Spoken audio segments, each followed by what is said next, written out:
The alarm system screamed through the cargo ship's bridge. Red lights flashed across every surface. Taman's hands moved quickly over the control panel, trying to stop the ship from tearing itself apart. Sweat dripped down his face as the entire vessel shook violently.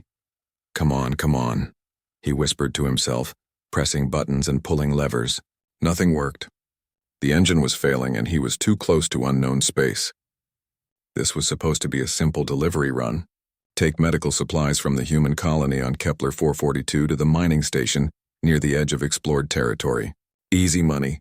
3 weeks of travel, then back home. But space never cared about simple plans. The navigation system went dark, then the communications, then the backup power. Taman grabbed his emergency kit from under his seat and strapped himself in tight. Through the front window, he could see a massive structure in the distance. It looked like a station, but bigger than anything humans had ever built. The design was strange, all smooth curves and purple lights.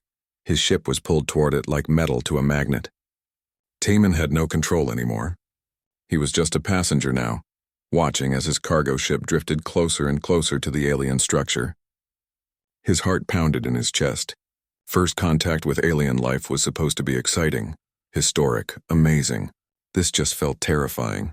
The ship jolted hard as something grabbed it. Mechanical arms, huge and precise, locked onto the hull. Taman heard metal grinding and tearing. They were cutting through his ship like it was made of paper. He stayed quiet, breathing slowly, thinking about what to do next. When the hatch opened, Taman saw them for the first time. The Vryn were tall, almost 7 feet, with gray skin that looked like polished stone. They had 4 arms, each ending in 3 long fingers. Their heads were smooth and oval-shaped, with large black eyes that had no visible emotion. They wore dark armor with glowing symbols that shifted and changed. They moved with perfect coordination, like machines programmed for efficiency. 3. Vryn entered his ship. They looked at him the way a scientist might look at a bug, not with hate or fear, just curiosity. One of them pointed a device at Taman, and a beam of blue light scanned him from head to toe. The creature made a sound that might have been speech, but it was too high-pitched and complex for human ears to fully process. Taman raised his hands slowly. "I'm not a threat," he said, keeping his voice calm. "My ship malfunctioned. I didn't mean to enter your space." The Vryn showed no reaction. They probably didn't understand him either. One of them grabbed his arm with surprising gentleness and pulled him to his feet. They led him out of his ship and into their station. The interior was massive. Hallways stretched in every direction, all perfectly clean and organized. The walls were made of some material that seemed to absorb light rather than reflect it. Other Vryn moved through the corridors, barely glancing at Taman as he was escorted past. To them, he was nothing special, just another specimen collected from the void. They took him to a large circular room filled with strange equipment. In the center stood a Vryn who seemed different from the others. This one wore a white robe instead of armor, and carried itself with authority. It studied Taman closely, those black eyes scanning every detail. The robed Vryn spoke, and this time a device on its belt produced sounds that Taman could almost understand. The translation was rough and broken, but he caught words like species, primitive, and study. They thought he was primitive. The realization hit Taman hard. These beings looked at humans the way humans might look at ancient tribes. Interesting, maybe worth studying, but definitely inferior. The Vryn in the white robe, who Taman would later learn was called High Researcher Valteth, gestured to the armed guards. They led Taman through more corridors, deeper into the station. Eventually, they reached a section that was clearly a holding area. Cells lined both sides of the hallway, each containing a different type of creature. In one cell, a being made of what looked like living crystal sat motionless. In another, something with too many legs and glowing green eyes paced back and forth. There were dozens of species here, all captured, all studied. The guards opened an empty cell and pushed Taman inside. The door sealed behind him with a soft hiss. The cell was about 15 feet by 15 feet, clean but empty, except for a simple bench and a container that was probably meant to be a toilet. One wall was transparent, letting the Vryn observe him whenever they wanted. The other 3 walls were solid and smooth, without any visible seams or controls. Taman sat on the bench and took a deep breath. He needed to stay calm. Panic wouldn't help. He looked around his cell carefully, searching for anything useful. The walls were made of some material he didn't recognize, strong, probably reinforced. The transparent wall was thick, designed to contain creatures far more dangerous than a human. That gave him an idea. They had made this cell for powerful beings. They had prepared for strength, for energy attacks, for creatures that could tear through metal, but they probably hadn't thought about human cleverness. Hours passed, maybe days. Time was hard to track without natural light or a clock. The Vryn came periodically to observe him. They would stand outside his cell, make notes on their devices, and leave. Sometimes they would activate machines that scanned him, measuring everything from his heart rate to his brain activity. Taman played along. He acted confused and scared, which wasn't completely an act. But inside he was watching everything. He noticed how the guards always came in pairs. He saw that they changed shifts at regular intervals. He observed that the cell door had a control panel on the outside, with a specific sequence of touches needed to open it. On what he estimated was the third day, they brought him food. It was a gray paste in a flat container, not appetizing but probably nutritious. They had analyzed his biology and knew what he could eat. Taman ate slowly, examining the container. It was made of some kind of synthetic material, flexible but sturdy. He bent it slightly, testing its strength, then ate everything and returned the empty container. The Vryn took it away without suspicion. More days passed. Taman established a routine. He exercised to stay strong. He slept in short bursts to keep his mind sharp. He watched the guards, the scientists, the patterns of activity in the facility. The Vryn never tried to communicate with him beyond simple gestures. They didn't seem interested in conversation. He was a specimen, nothing more. But Taman was learning their language. Every time they spoke near his cell, he listened carefully. The Vryn language was complex, built on sounds and frequencies that human vocal cords couldn't reproduce. But understanding it, that was possible. Humans were good at pattern recognition. Every repetition of a word in a similar context helped him build a mental dictionary. After 2 weeks, he understood basic concepts. After 3 weeks, he could follow simple conversations. The Vryn had no idea. They assumed their language was too advanced for primitive species to comprehend. That was their first mistake. Taman noticed something else during those weeks. In the cell next to his, separated by a solid wall, was another human. He could hear her sometimes moving around or talking to herself. The Vryn had captured at least one other person. That meant there might be more. Late one night, when the facility was quiet, Taman knocked on the shared wall. 3 slow taps. Then he waited. After a long pause, 3 taps came back.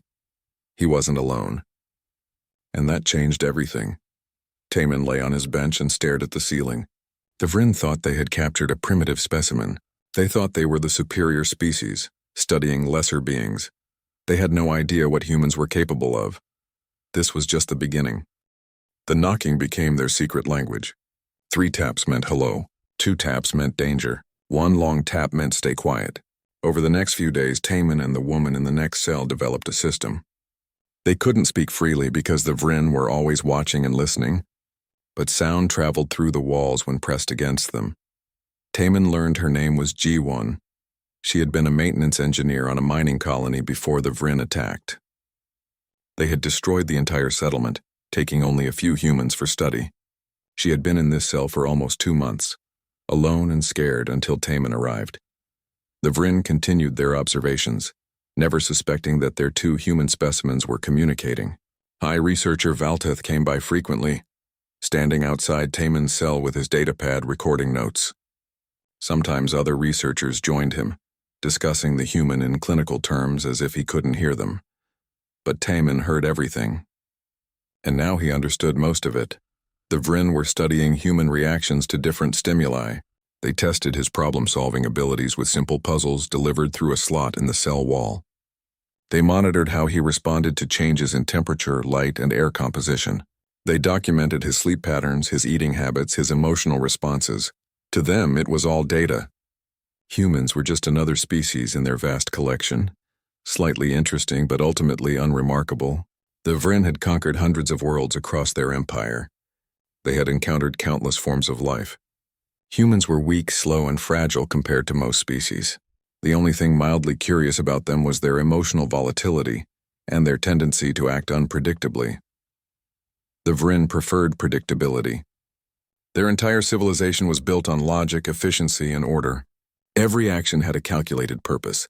Every resource was allocated precisely. Every problem had an optimal solution that could be determined through analysis. This mindset made them powerful. It also made them blind. Taman noticed patterns the Vryn themselves didn't see. Their security relied on technology, not awareness. Guards followed exact routes at exact times. Doors opened with specific access codes that were never changed. Surveillance systems recorded everything, but nobody actually watched the recordings unless something triggered an alert. They had created a perfect system, but perfect systems were rigid, and rigid things could break. Through the wall, Jiwan shared what she knew about Vryn technology. She had been studying their equipment during her capture, using her engineering background to understand how things worked. The Vryn used energy-based systems for almost everything. Their locks, their weapons, their communication devices all relied on controlled energy flows. The cell doors had mechanical backups, but the Vryn never used them. Why would they? The electronic systems never failed. They were designed to be foolproof.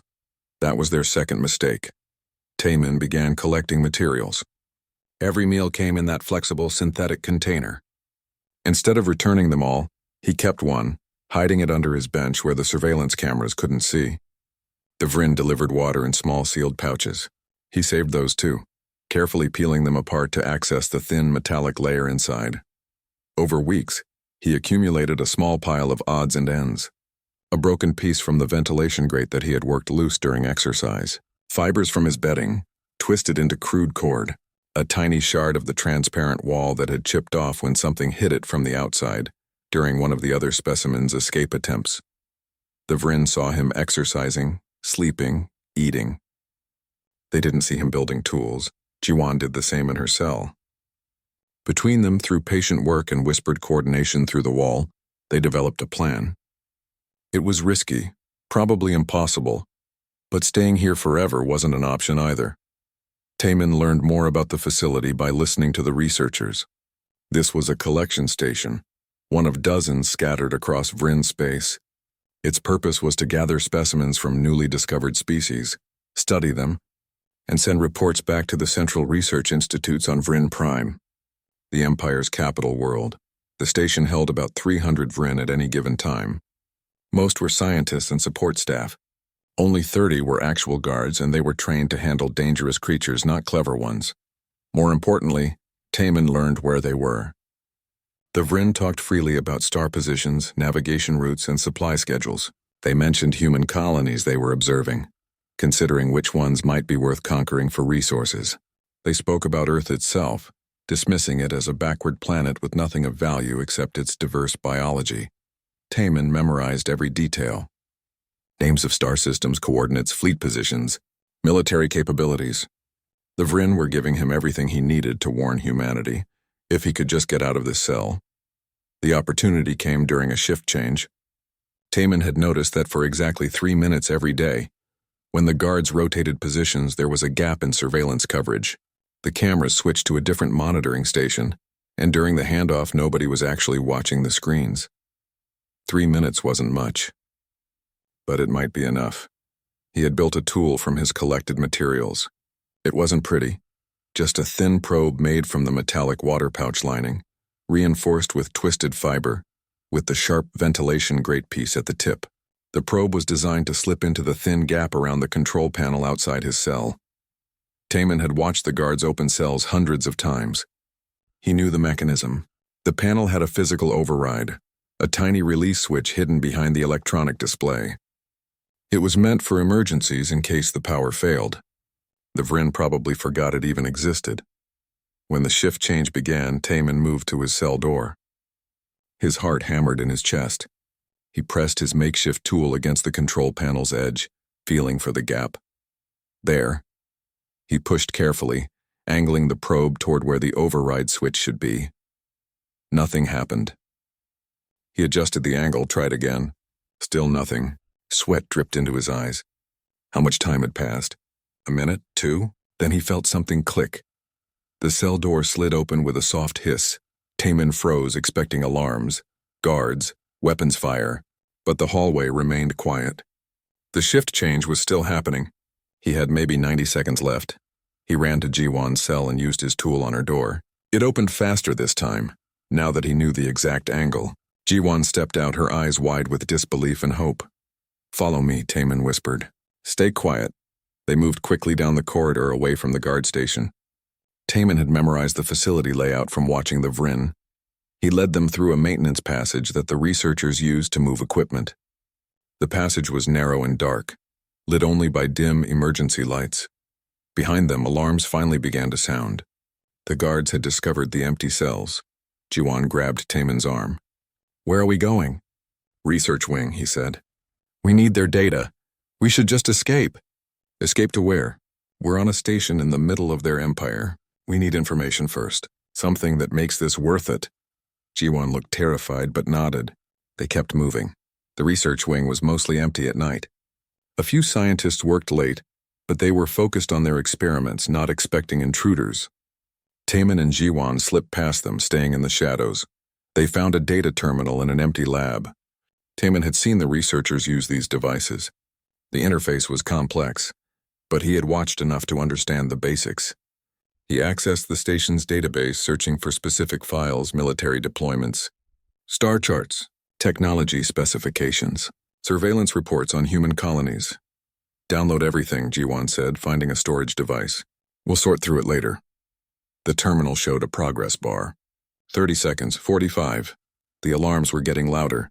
They could hear Vrin voices shouting in the corridors, coordinating their search. The download completed. Jiwon grabbed the storage device and tucked it into her clothes. "Now what?" she asked. Taemin smiled grimly. "Now we find a ship." They ran toward the docking bay, and for the first time since his capture, Taemin felt something other than fear. He felt hope. The docking bay was enormous, filled with ships of various sizes. Most were small research vessels designed for short trips between stations. But at the far end, Taemin spotted what they needed. A courier ship, sleek and fast, probably used for carrying data and samples back to Vrin Prime. Guards were already spreading through the facility, searching every corridor. Taemin could hear their heavy footsteps echoing through the metal floors. He and Jiwon pressed against the wall, staying in the shadows between two large cargo containers. "That one?" Taemin pointed at the courier ship. "Small crew, fast engines, long-range capability. Can you fly it?" Jiwon asked. "I can fly anything with thrusters and a navigation system. The question is whether we can get to it." 3 Vrin guards stood between them and the ship. They were alert now, weapons ready, scanning the bay for any movement. The Vrin weapons were energy-based, capable of stunning or killing depending on the setting. Taemin had seen them used on escaped specimens before. He looked around for something, anything they could use. His eyes landed on a control console near the cargo containers. It managed the bay's loading systems, the mechanical arms and platforms that moved heavy equipment. "Can you access that?" he asked Jiwon, pointing at the console. She studied it for a moment. "Maybe. Their systems are pretty standardized. If I can bypass the access codes." "How long?" 2 minutes. "Maybe 3. Do it. When I signal, activate everything at once. Create chaos." Jiwon moved toward the console while Taemin circled around the other direction. He picked up a piece of metal debris from the floor, something that had fallen from a damaged ship. It wasn't much of a weapon, but it was better than nothing. He watched Jiwon work, her fingers moving quickly across the console's interface. The Vrin had designed their systems to be efficient, but that also meant they followed logical patterns. Patterns could be predicted. Predicted things could be exploited. One of the guards moved closer to their position. Its black eyes scanned the shadows. Taemin held his breath, pressing himself flat against the container. The guard paused, its head tilting slightly as if sensing something wrong. Then Jiwon activated the loading systems. Every mechanical arm in the bay came to life at once. Platforms moved, lifts raised and lowered. Cargo containers shifted position. The noise was deafening. The guard spun around, confused by the sudden activity. Taemin ran. He sprinted toward the courier ship, keeping low, using the moving containers as cover. One guard saw him and fired.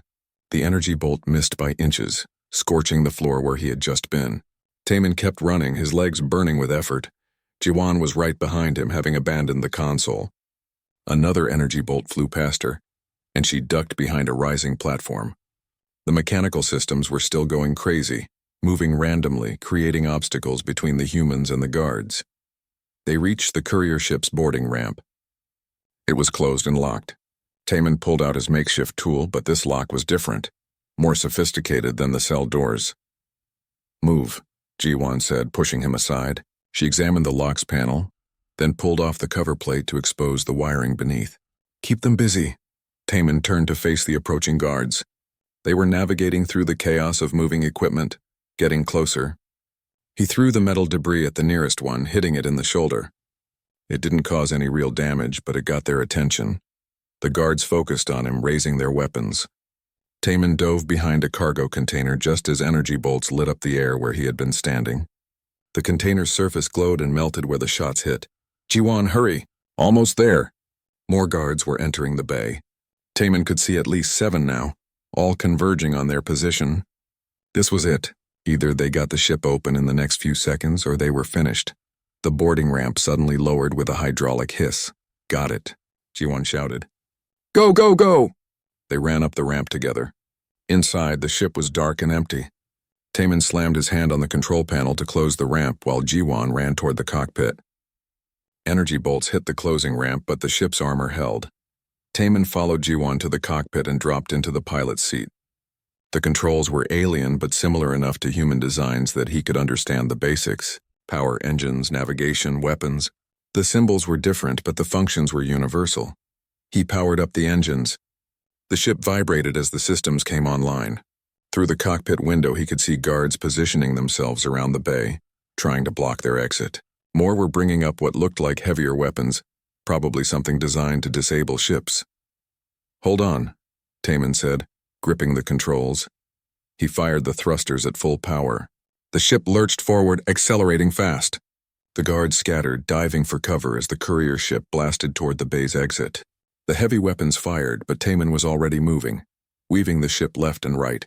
They shot through the bay doors and into open space. Alarms screamed from the control panel. The station was targeting them with its defensive systems. Taman saw the weapons locking on, preparing to fire. He pushed the engines harder, pulling the ship into a tight spiral to avoid the first barrage. Energy blasts filled the space around them. Taman's hands moved across the controls, relying on instinct and years of piloting experience. The Vryn ship responded well, better than his old cargo vessel. It was built for speed and maneuverability. He angled toward the nearest asteroid field visible on the navigation display.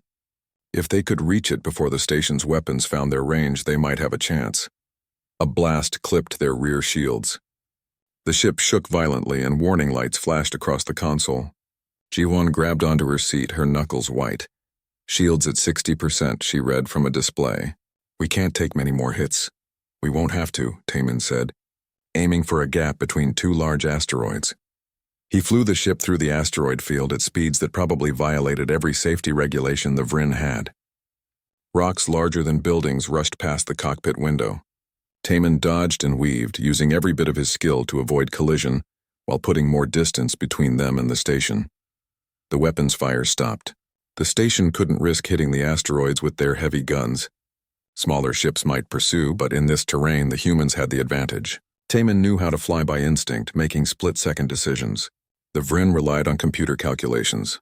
In the chaos of an asteroid field, human intuition won. After 10 minutes of hard flying, they cleared the field and entered empty space. Taman checked the sensors. No pursuit yet.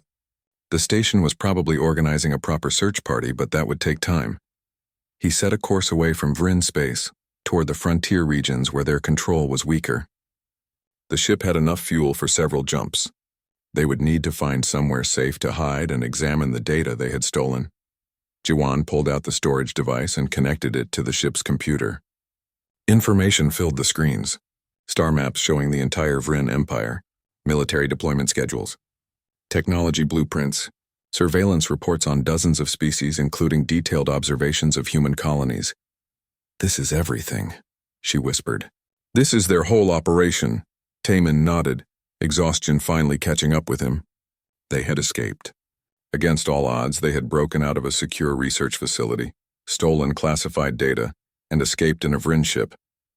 But this was just the beginning. Now they had to figure out what to do with this information.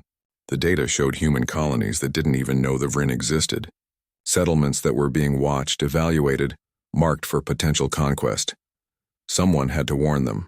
Someone had to use this intelligence to protect humanity from an empire that saw them as primitive specimens.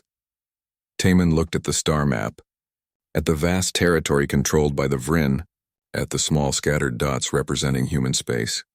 David versus Goliath, he thought. But David won that fight. Where are we going? Jiwan asked.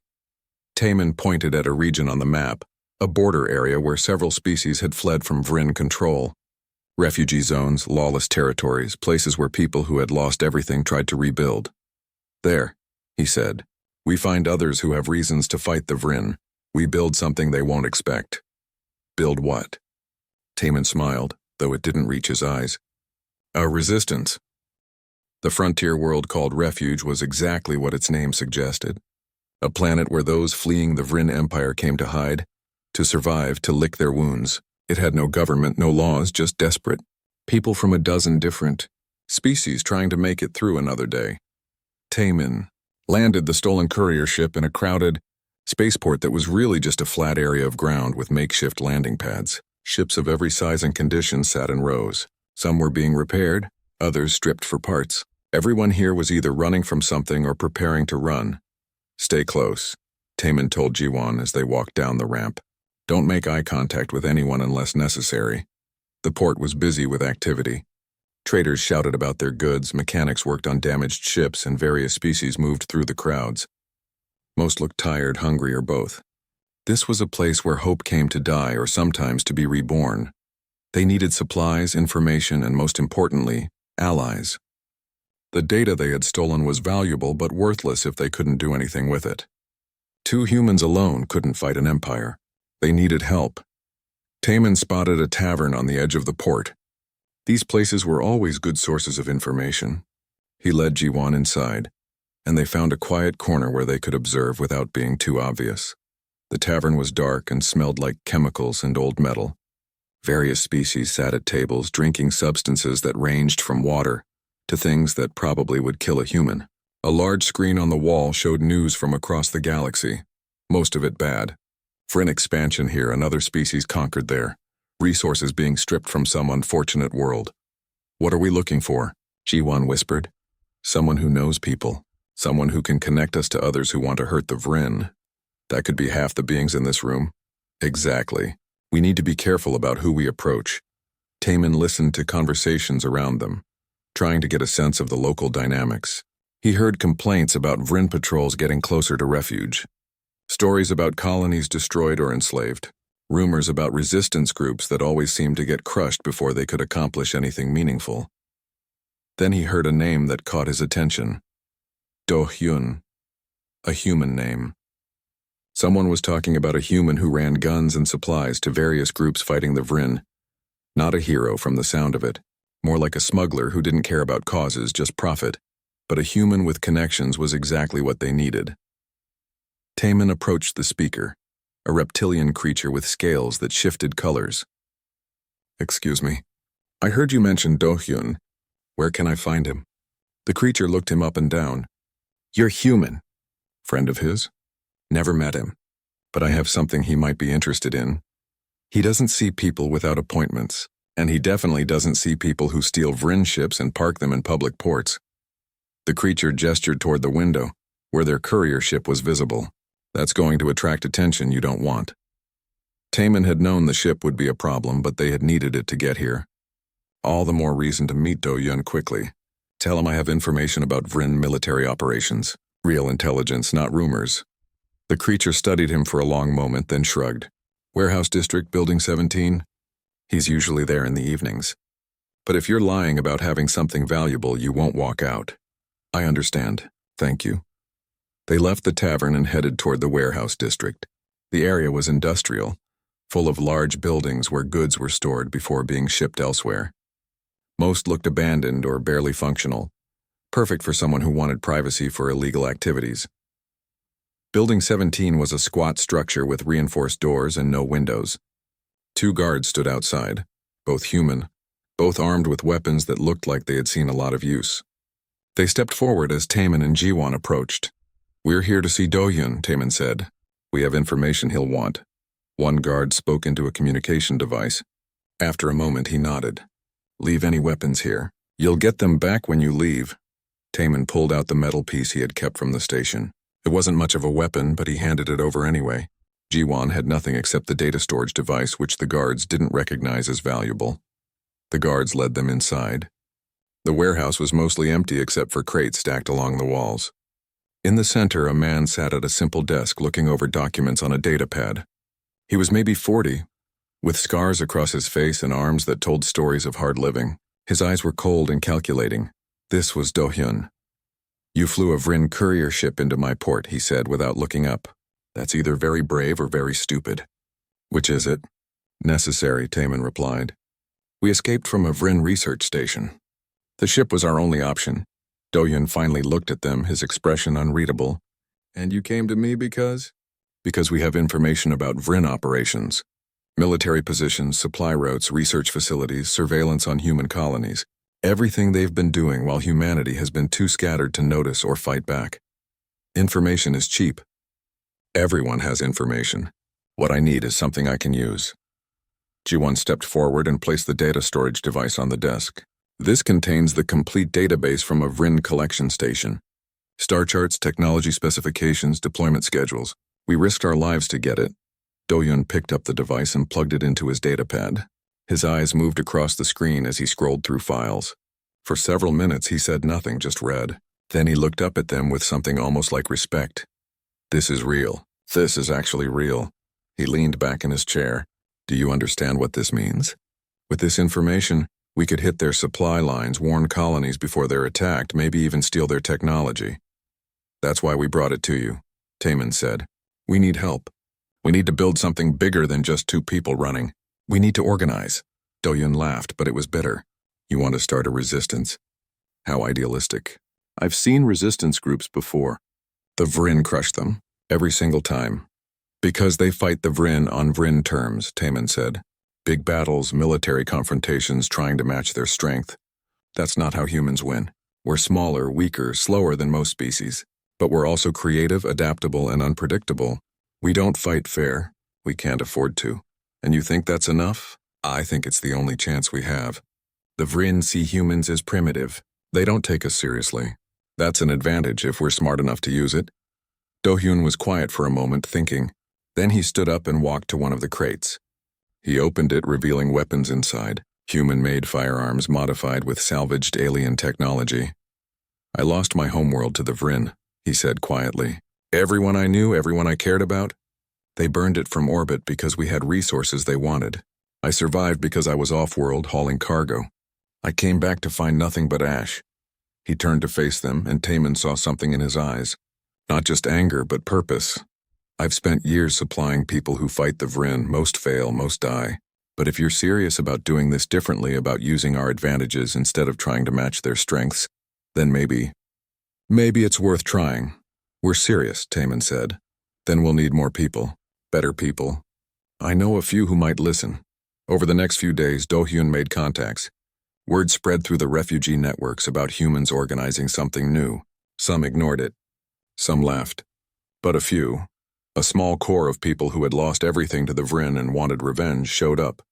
They met in the warehouse. About 20 humans at first, all with their own stories of loss and survival. Former soldiers, engineers, pilots, scientists. People who had skills but no direction. Taemin stood before them, feeling the weight of their expectations. "The Vrin think we're primitive," he began. "They think we're weak. They captured me, studied me like an animal, and assumed I couldn't possibly threaten them. They were wrong." He showed them the data on a large screen, the Vrin Empire in all its vastness, the military forces, the conquered worlds, the sheer scale of their power. "We can't beat them with strength, but we can beat them with intelligence. We hit their supply lines. We spread misinformation through their networks. We make them question everything they think they know. We fight smart, not hard." One of the former soldiers, a woman named Heejin, spoke up. "And when they retaliate? When they come after us with their fleets? We're not here to claim territory or fight battles. We're here to make them bleed resources, time, and confidence. Death by 1,000 cuts."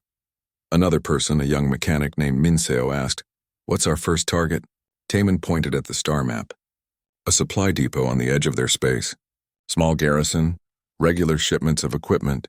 We hit it, take what we need, destroy the rest, and disappear before they can respond. Do-hyun nodded approvingly. Now that's a plan I can work with. The free crew was born that night in a warehouse on a forgotten world. With stolen data and desperate people who refused to give up, the Vryn Empire had no idea what was coming. The supply depot orbited a barren moon that nobody cared about. The Vryn had chosen the location precisely for that reason. Remote, defenseless, unimportant. Just a storage facility for spare parts, fuel, and basic equipment being distributed to research stations across this sector. Perfect for a first target. Taman studied the depot's layout on the screens in their makeshift command center. The warehouse on Refuge had become their base of operations. Do-hyun's connections had brought in more equipment, more people. They now had 32 members, enough to attempt actual operations. 8 guards, Hyejin said, pointing at the security analysis. They rotate every 12 hours. The depot itself has automated defenses, but they're designed to stop ships, not infiltrators. How do we get past the ship defenses? Asked Minseo, the young mechanic who had proven surprisingly good at understanding Vryn technology. Ji-won pulled up another screen. We don't. We use a Vryn identification code. I pulled dozens from the database we stole. As far as their systems know, we're just another supply ship making a delivery. And when we land and the guards realize we're not Vryn? Do-hyun asked. That's where it gets interesting, Taman said. We don't fight them directly. We use their own protocols against them. According to the data, when a supply ship arrives with the correct codes, guards conduct a standard inspection. 2 guards check the cargo while the others maintain their posts. We take those 2 quietly, use their uniforms and access credentials to move through the depot. Hyejin frowned. It only works if nothing goes wrong. Everything goes wrong, Taman admitted. But we plan for that. We have 3 backup plans, multiple exit routes, and teams positioned to handle different scenarios. This isn't about perfect execution. It's about staying flexible. They spent 3 more days preparing. Every person had a specific role. Taman would lead the infiltration team with Ji-won and 4 others. Do-hyun would pilot their ship, ready to extract them quickly. Hyejin would coordinate from their base, monitoring Vryn communication channels for any alerts. Minseo worked on creating a virus to upload into the depot's computer systems. It wouldn't activate immediately. Instead, it would wait, spreading slowly through the Vryn network, corrupting data in ways that looked like random errors rather than sabotage. When the day came, they loaded into their ship. Not the stolen Vryn courier anymore, that had been too recognizable. Instead, they used an older transport that Do-hyun had modified to broadcast Vryn identification signals. The flight to the depot took 6 hours. Nobody talked much. They were all thinking about what could go wrong, about the fact that they were attacking the most powerful empire in the galaxy, with nothing but stolen data and desperate courage. As they approached the depot, Do-hyun activated the Vryn codes. The automated defenses scanned them, compared the codes to their database, and cleared them for landing. So far, so good. They docked at the depot's main bay. Through the window, Taman could see the storage facility stretching out before them. It was larger than he had expected, maybe 3 times the size of a football field, filled with organized rows of containers and equipment. 2 Vryn guards approached the ship, just as predicted. They moved with that characteristic precision, following their programmed routine exactly. Taman and his team waited by the cargo hold door. They had containers ready, filled with scrap metal to make it look like they were actually delivering something. The guards would want to inspect, and when they entered the hold, the cargo door opened. The 2 Vryn stepped inside, scanning the containers with their devices. One of them turned toward Taman's hiding spot behind a large crate. Taman moved fast, using a weapon Do-hyun had designed specifically for this. It delivered an electromagnetic pulse that shut down the Vryn's nervous system without killing. The creature dropped instantly. Ji-won took down the second guard the same way. They worked quickly, stripping the guards of their uniforms and access badges. The Vryn were larger than humans, so the uniforms didn't fit perfectly, but in the dim lighting of the depot, it might not be immediately obvious. Two of Taman's team members put on the uniforms and took the guards' positions outside the ship. The others moved deeper into the depot, using the stolen access badges to open doors and bypass security checkpoints. The virus upload point was in the main control room. Getting there meant crossing the open floor of the storage area, where other guards and workers might see them. Taman led the way, moving between containers, staying out of sight.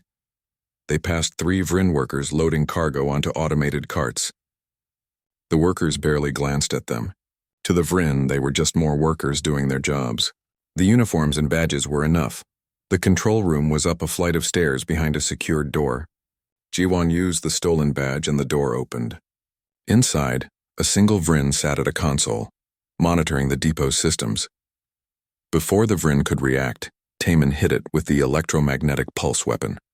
The creature slumped over its console. Minseo rushed to the computer system and plugged in the virus device. "This will take 3 minutes," he whispered. Those were the longest 3 minutes of Taman's life. Every second he expected alarms to sound, guards to rush in, everything to fall apart. But the depot remained quiet. The virus uploaded, spreading through the system like a digital infection.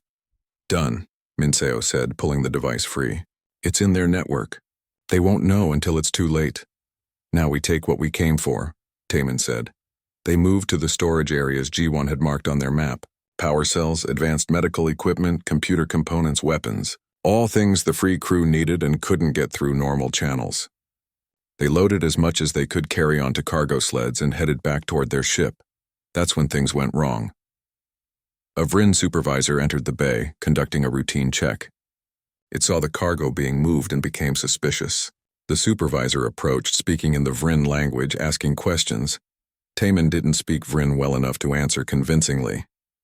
The supervisor's eyes narrowed, looking closer at the fake uniforms, at the human faces beneath them. It reached for its communication device. Taman had no choice. He fired the pulse weapon, dropping the supervisor, but alarms immediately began to sound. The supervisor's device had sent an alert before going down. "Move, now," Taman shouted. They ran for their ship, abandoning stealth for speed. Vrin guards were already responding, pouring into the bay from multiple entrances. Energy weapons fired, bolts sizzling through the air. One of Taman's team members was hit, going down hard.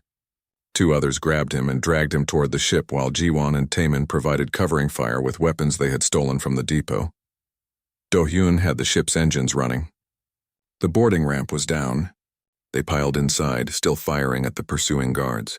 A blast hit the ramp as it was closing, melting part of the metal, but the door sealed shut. "Get us out of here," Taman yelled. The ship lifted off even as more guards entered the bay. They were shooting at the hull, but Do-hyun was already accelerating toward the exit. The automated defenses tried to activate, but Jiwon had uploaded a shutdown command during their infiltration. The weapons remained inactive. They burst out of the depot and into open space. Behind them, Taman could see Vrin fighters launching in pursuit. 3 small ships, fast and deadly. "Can we outrun them?" Jiwon asked. "Not a chance," Do-hyun said, pushing the engines to maximum. "But we don't need to outrun them. Just long enough to reach the jump point." The fighters opened fire. Energy blasts streaked past their ship. Do-hyun weaved and dodged, using every bit of his piloting skill to avoid being hit. One blast connected with their rear shields, and the ship shook violently. "Shields down to 40%, Jiwon reported. "Jump point in 30 seconds, Do-hyun said through gritted teeth. The fighters were gaining. More blasts hit their shields. Warning lights flashed across the control panels. Systems were failing. They weren't going to make it. Then Hyejin's voice came through the communication system. "Taman, I'm detecting a Vrin patrol ship jumping into the sector. They're responding to the depot's alert. That was it. If a patrol ship arrived, they were finished." 20 seconds to jump point, Do-hyun said. Another blast hit them. The ship's rear engine flickered. They were losing power. 10 seconds. The Vrin fighters were right behind them now, close enough that Taman could see the pilots through their cockpit windows. 5 seconds. The patrol ship appeared on sensors, already targeting them. Jump. Reality twisted. Space folded. The universe turned inside out for a fraction of a second, and then they were somewhere else. Far away from the depot, far away from the pursuit. Safe. Everyone sat in stunned silence for a moment. Then someone laughed. Then someone else. Soon the whole crew was laughing, the kind of laugh that comes after surviving something that should have killed you. "We did it," Jiwon said, disbelief in her voice. "We actually did it." Taemin looked at the cargo hold filled with stolen Vrin equipment. Then he thought about the virus spreading through their network. Small victories, but real ones. "This is just the start," he said. "The Vrin are about to learn that humans don't fight fair." News of the depot raid spread through the underground networks. Some called it luck. Others called it foolish. But more humans started showing up at the warehouse on Refuge, wanting to join, wanting to fight back. Over the next 3 months, the free crew grew to 90 members. They hit 5 more Vrin targets, each time taking what they needed and leaving chaos behind. Supply convoys disappeared. Communication relays went offline. Research stations found their data corrupted. The Vrin High Command noticed. They had to. Small problems were becoming bigger problems. Equipment shortages delayed projects. Missing supplies forced bases to reduce operations. The corruption in their computer systems was spreading, creating administrative nightmares. High researcher, Valtith, who had once studied Taemin in that cell, was now tasked with solving what the Vrin called the human problem. He pored over reports trying to understand how such a primitive species could cause so much disruption. The answer frustrated him. Humans didn't fight logically. They didn't follow predictable patterns. Every time the Vrin reinforced one type of target, the humans attacked somewhere completely different. Every time they updated security protocols, the humans found new exploits. It was like fighting smoke. Meanwhile, Taemin's operation was evolving. They had stolen enough equipment to properly arm their members. Minseo had become an expert at creating viruses and backdoors in Vrin systems. A new recruit named Jinha, a former merchant, had established black market connections that let them sell stolen Vrin technology for funds and supplies. But Taemin knew they needed more than hit-and-run raids. They needed to hurt the Vrin in ways that actually mattered. And that meant going after bigger targets. "The Fourth Fleet," Hyejin said during a planning session. She pulled up data on the main screen. 300 warships, the Vrin's main force in this sector. They're scheduled to conduct training exercises near the Kilos Nebula in 2 weeks. "We can't fight 300 warships," Do-hyun said flatly. "We don't fight them," Taemin replied, studying the data. "We manipulate them. Look at their command structure. Everything flows through centralized coordination. If we could inject false data into their systems during the exercises." Jiwon caught on immediately. "We could make them think threats exist where there are none. Cause confusion, maybe even friendly fire incidents." "That's not enough to hurt them," Minseo said. "It would just be embarrassing." "Embarrassment matters," Hyejin said. "The Vrin built their empire on the image of perfect control and superior logic. If we can make their elite fleet look incompetent, it damages their credibility. Other species under their control might start questioning whether the Vrin are as invincible as they claim." Taemin nodded. "Plus, while they're distracted with fake threats, we hit their actual weak point. The Fourth Fleet's supply chain. They have a main depot that services all 300 ships. It's heavily defended. But during training exercises, security gets reduced because everyone assumes the fleet itself provides protection. You want to attack a military depot while the entire Fourth Fleet is nearby?" Do-hyun looked at Taemin like he was insane. "That's suicide." "It's unexpected, which means it might work." They argued for hours, going over every detail, every risk, every possible outcome. In the end, they agreed to try it. Not because it was safe, but because playing it safe meant staying small forever. The next 2 weeks were intense preparation. They needed to get their virus into the Fourth Fleet's command network without being detected. That meant finding someone with access, someone they could turn to their side. Jiwon found a possibility in the stolen data. A junior officer named Kyle, who had been reprimanded multiple times for questioning orders. The Vrin prized obedience and logical thinking. Someone who questioned orders was considered defective. Making contact was dangerous. They sent an encrypted message through channels that wouldn't be monitored by Vrin security. The message was simple. "The empire you serve destroys worlds for resources. We can prove it. If you want truth, respond." For 3 days, nothing happened. Then a reply came. Coordinates attached, come alone. One wrong move and I report you. It could be a trap. Probably was a trap. But they needed to take the chance. Taman went alone, taking a small shuttle to the coordinates. It was a dead system, nothing but asteroids and debris from an ancient planetary collision. A Vryn scout ship waited there. Kyle was younger than Taman expected. The Vryn aged differently, but this one seemed to carry itself with less confidence than others he had seen. When they met in the neutral space between their ships, Kale spoke first. Why should I believe you? The Vryn asked through a translation device. Because you already doubt, Taman said. You've seen things that don't match what you're told. Worlds destroyed that posed no threat. Species enslaved for no logical reason. The Vryn claim everything they do serves a greater purpose, but you've started to wonder if that's true. Kyle was silent for a long moment. I have access to classified files about colonization campaigns. The official reports say we only act against hostile species, but I've seen the real assessments. Many of these species weren't hostile. They were just in the way of resources we wanted. How many worlds? Taman asked quietly. Hundreds, maybe thousands over the centuries, all justified as necessary for the Empire's growth. Kale looked away. I confronted my superior about discrepancies in one report. I was told to stop asking questions or face disciplinary action. That's when I knew something was wrong. Help us, Taman said. Not because we're right and they're wrong, but because people deserve to know the truth. The Vryn people, the species you've conquered, everyone. What do you need? Access to the 4th Fleet's command network, just for a few minutes during their training exercises. We'll upload something that will reveal what the Vryn High Command has been hiding. You'll destroy the fleet? Kale asked. No, we're not murderers.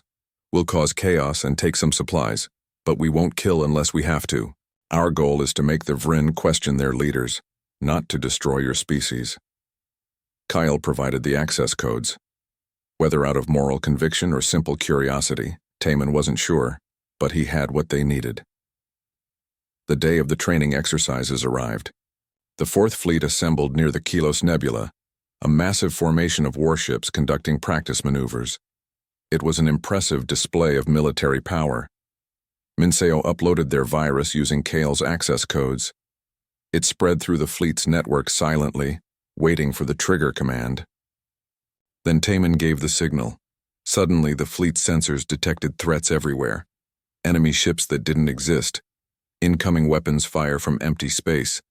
Their computers were being fed false data, making them see dangers that weren't real. The fleet scrambled to respond.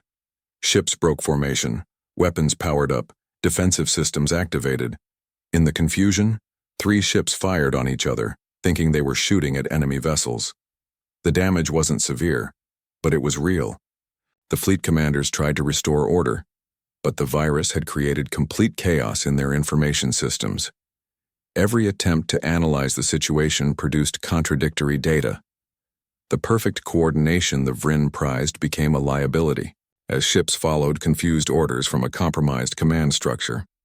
While this happened, Taman led his team to the supply depot. As predicted, security was minimal. Most personnel had been watching the training exercises, expecting nothing exciting to happen. They took everything they could carry: weapons, ammunition, power cells, medical supplies, even food.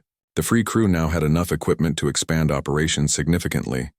But more importantly, they left behind evidence. Data files showing the truth about Vryn colonization.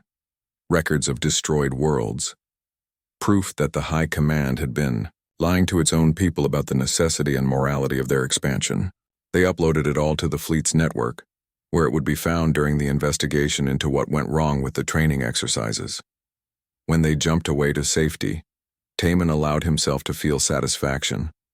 Not from the stolen supplies, though those were useful, but from knowing that somewhere in that fleet, Vryn officers were reading files that contradicted everything they had been told about their empire's righteousness. Seeds of doubt. That's what they had planted.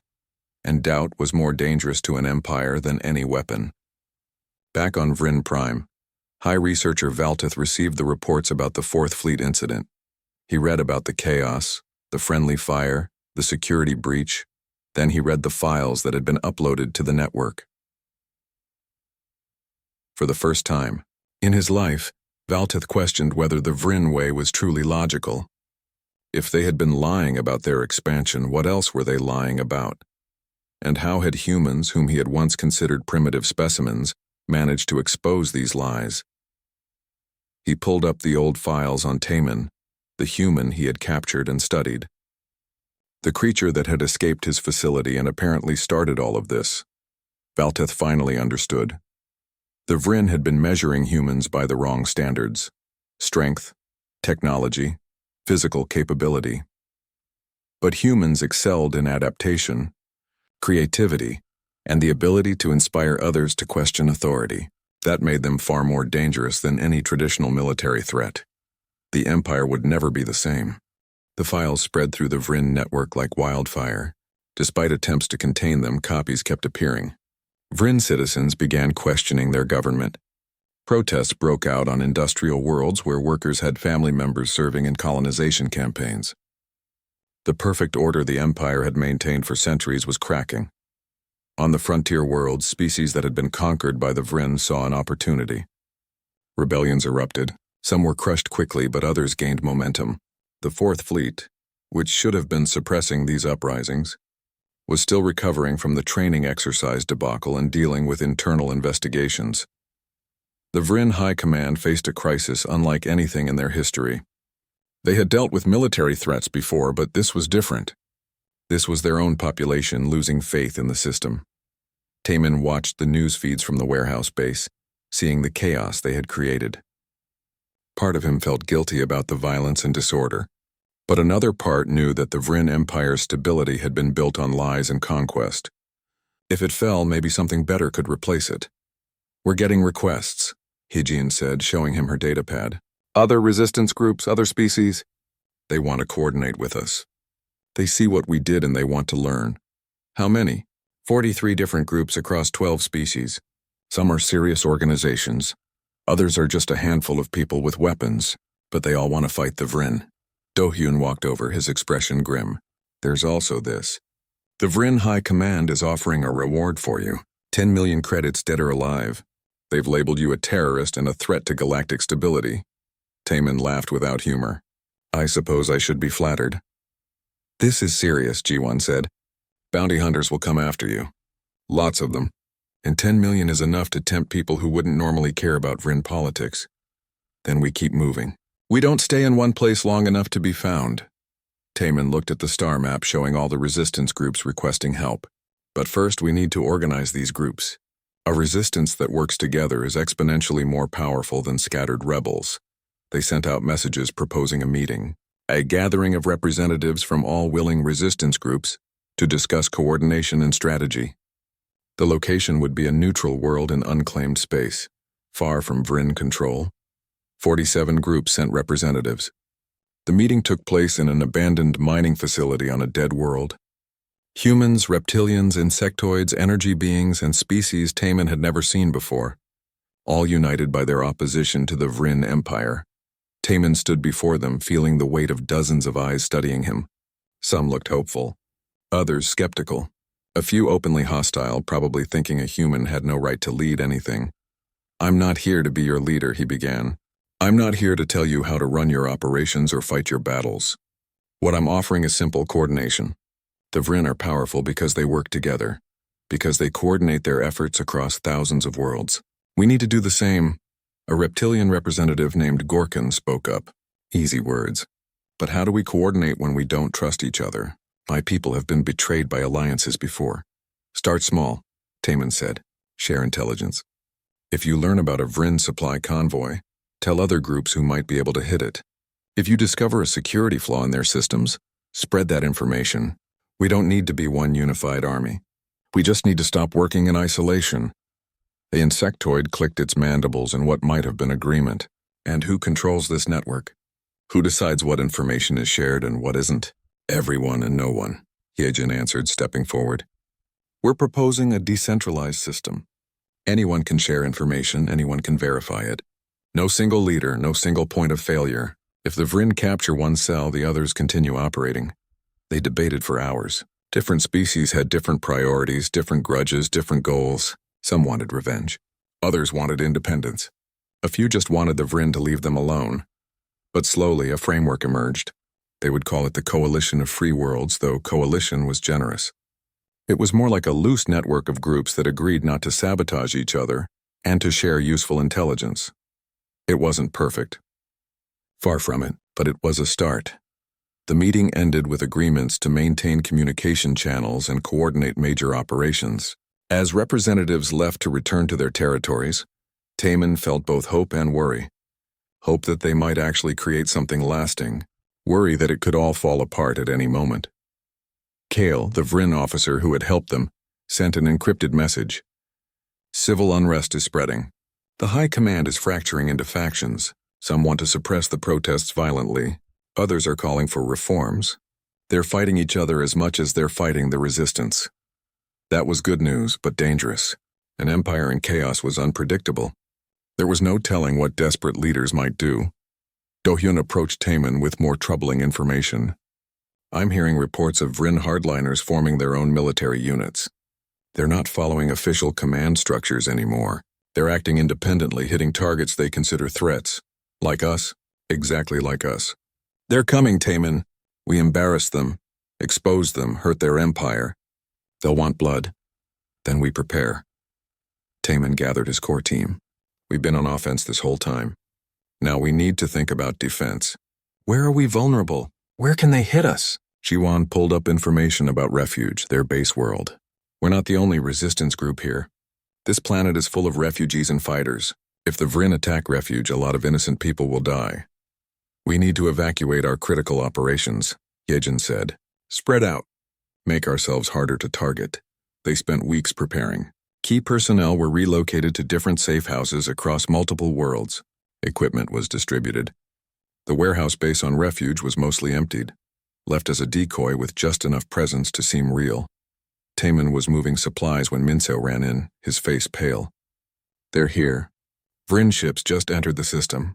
20 warships, and they're not here for negotiations. Everyone moved to defensive positions. They had prepared for this, but preparation and reality were different things. Through windows, they could see the Vryn fleet approaching, their ships dark against the stars. But something was wrong. The ships weren't in military formation. They looked scattered, uncoordinated. Then Kale's voice came through the communication system. Taman, are you receiving this? I'm with the Vryn fleet, but not all of us are here to fight. Some of us believe the truth you exposed. We want to help. The Vryn fleet was splitting. 10 ships continued toward Refuge with clear hostile intent. But the other 10 were breaking formation, positioning themselves between the aggressors and the planet. A civil war had come to the Vryn Empire, and it was playing out right in front of them. The hardliner Vryn ships opened fire on their former comrades. Energy beams and missiles filled the void of space. The reformist ships returned fire, defending themselves and the planet below. On Refuge, everyone watched the battle in stunned silence. Vryn fighting Vryn, the Empire tearing itself apart. What do we do? Jiwon asked. Taman made a decision that would change everything. We help the reformists, not because they're our friends, but because an empire at war with itself can't conquer anyone else. Get our ships in the air. Target the hardliner vessels. It went against every instinct. Working with the Vryn, even reformist ones felt wrong after everything they had done. But Taman understood that winning this war wasn't about revenge. It was about creating a galaxy where conquest and domination were no longer the norm. The free cruise ships joined the battle, their smaller vessels darting between the massive Vryn warships, targeting vulnerable systems. They had studied Vryn technology for months. They knew where to hit. The battle lasted 3 hours. When it ended, 5 hardliner ships had been destroyed. The others retreated, damaged and outmatched. The reformist Vryn ships were badly damaged too, but they had survived. Kale contacted them directly. Thank you. We couldn't have won without your intervention. Don't thank us yet, Taman replied. This isn't over. Your empire is falling apart, and when empires fall, innocent people usually suffer the most. We need to figure out what comes next. A coalition, Kyle said. Not empire, not conquest. A true coalition where species cooperate as equals. You understand that means giving up Vryn supremacy? Accepting that you're not superior to everyone else? I understand. Not all Vryn will accept it. Many will fight against these changes. But some of us are willing to try something different. Over the following months, the political landscape transformed. The Vryn High Command officially fractured, with different factions claiming legitimate authority. Some clung to the old ways. Others embraced reform. The coalition of free worlds expanded, accepting not just rebel groups but reformist Vryn, dissident members of other spacefaring species, and anyone willing to work toward a system based on cooperation rather than domination. It was messy. There were arguments, betrayals, setbacks. Some groups left the coalition. Others joined. The process of building something new from the ruins of an empire was never going to be clean. 5 years had passed since Taemon's capture. The galaxy looked different now.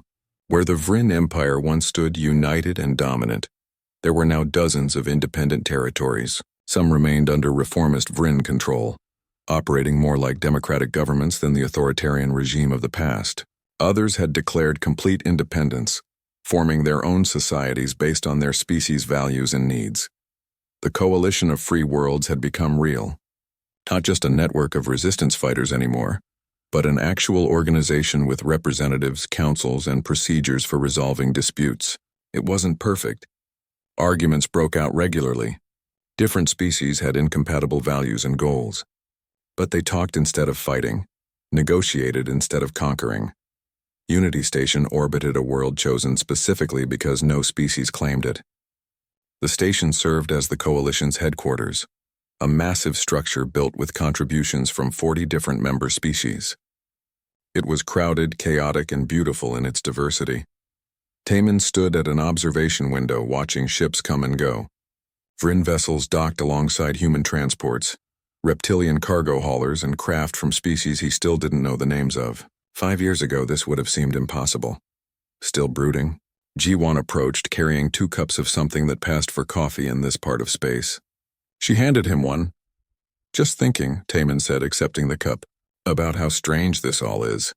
Ji-won had become the coalition's technology coordinator, overseeing the sharing of innovations between species. She ensured that no single group monopolized advancements that could benefit everyone. It was exhausting work, but she seemed to thrive on it. Strange is good, she said. Strange means different. Different means we're not repeating the same patterns that led to empire and conquest.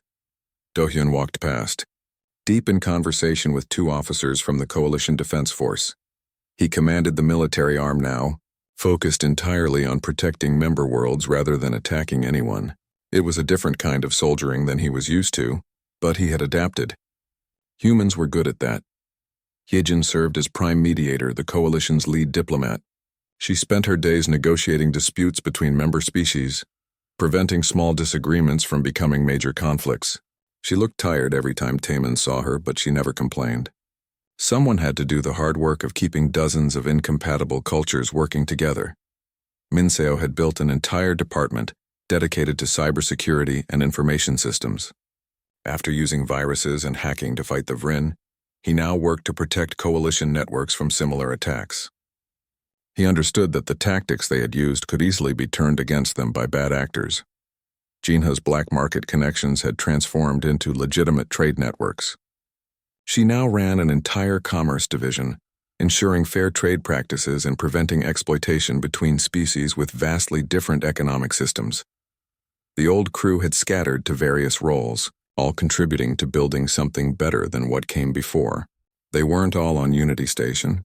Some had returned to human colonies to rebuild. Others had found new purposes on distant worlds. But they stayed in touch, bound by shared experiences and the knowledge that they had changed history together. A message came through Taemon's personal communicator. It was from Earth, the human homeworld he had left as a simple cargo pilot. The message was from the Planetary Council, inviting him to return for a ceremony. They wanted to honor him as a hero, give him medals, make speeches about his courage.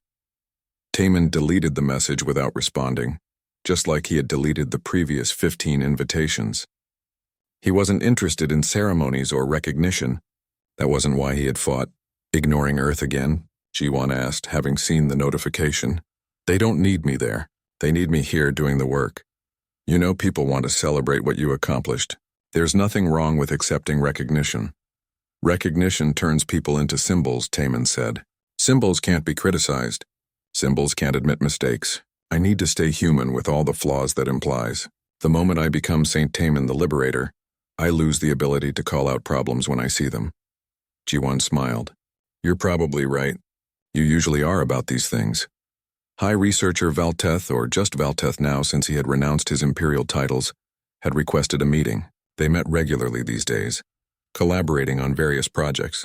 Valteth had become one of the Coalition's most valuable members, using his scientific expertise to solve practical problems rather than study conquered species. They met in a small conference room deep in Unity Station. Valteth looked older now, though Taman wasn't sure if Vryn actually aged or if the stress of the past 5 years had just worn him down. I have been reviewing the Coalition's current challenges, Valteth began, pulling up data on a screen. We face increasing pressure from unaffiliated territories. Some view the Coalition as a threat to their sovereignty. Others see it as weak and vulnerable to exploitation. Both views have merit, Taman said. We are a threat to systems based on domination and hierarchy. And we are vulnerable because we value cooperation over force. Then how do we survive? How do we prevent other empires from rising to replace the old Vryn system? We don't survive by being stronger than everyone else. We survive by being better, by demonstrating that cooperation produces better outcomes than conquest. Some territories will always choose domination. Our job is to make sure enough choose cooperation that the balance tips in our favor. Valteth considered this. You speak of cultural evolution, selecting for cooperative behavior through demonstration rather than force. Exactly. It's slower than military conquest, but it's more stable. Empires built on force collapse when that force falters.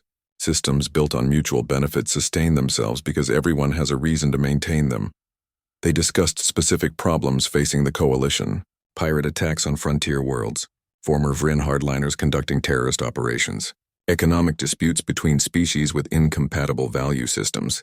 Each problem required careful negotiation rather than simple solutions. This was the reality of the new order. Not clean, not easy, but better than the alternative. Later that day, Taman received an emergency alert. A human colony on the outer rim was under attack by raiders. Not Vryn, just opportunistic criminals taking advantage of the power vacuum.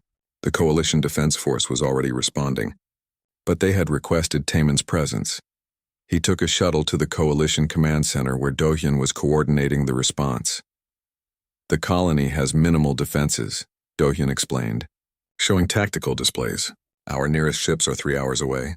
The raiders will have stripped the settlement and left by then. What about local resources? Taman asked. Are there any Coalition members closer? There's a Vryn merchant convoy 1 hour away. They have light weapons for self-defense, but they're not military vessels. Contact them. Ask if they'll assist. Taman, those are Vryn protecting humans. Some colonists might not react well. Then we educate them. The Coalition only works if we actually help each other, regardless of species. If the Vryn merchant convoy saves a human colony today, maybe next month a human transport helps a Vryn settlement. That's how we build trust. The Vryn convoy agreed to help. They arrived before the raiders could do significant damage, driving them off with warning shots and superior numbers. The human colonists were saved by the very species that had once threatened to conquer them. Taman made sure the story spread through Coalition channels. Not as propaganda, but as simple fact. This is what cooperation looks like. This is why it matters. Not everyone was convinced. Some humans still hated all Vryn. Some Vryn still believed in their species' superiority. Old prejudices didn't disappear overnight. But slowly, grudgingly, attitudes were changing. Taman returned to his quarters on Unity Station late that night. They were small, simple, everything he needed and nothing he didn't. He had been offered larger accommodations, a title, recognition. He had refused it all. He sat by his window and looked out at the station's docking bay. A human ship was departing while a Vryn vessel arrived. They passed each other in the void, close enough to collide but coordinating their movements to avoid danger. 5 years ago, that would have ended in weapons fire. Today it was routine. His personal communicator chimed. A message from Heejin. Coalition Council meeting tomorrow.